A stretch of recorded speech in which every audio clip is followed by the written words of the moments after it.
Welcome to Cooking for Three.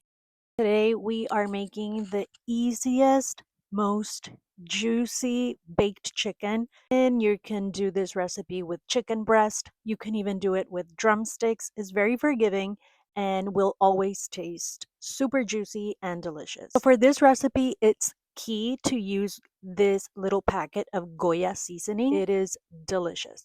Then we're going to add 1 heaping tablespoon of garlic powder, 1 teaspoon of dried cilantro. We're also going to add salt to taste and a drizzle of olive oil, the juice of 1 lemon or lime, whichever you have. We're gonna give it a good mix and then add it to our pan, or if you are already using a pan to season your chicken, that's fine as well. Then we're going to put it into the oven at 425 for 20 minutes and make sure that it's in the middle rack. And then you're going to take it out, flip it, and give it another 15 minutes in the oven. When you take it out, your house is going to smell like heaven. I am not even kidding you. This chicken is so powerful, is so delicious. Your family is going to be begging for more. I hope you enjoyed this video. If you liked it, please subscribe and hit that thumbs up. Thank you so much, and I hope to see you next time.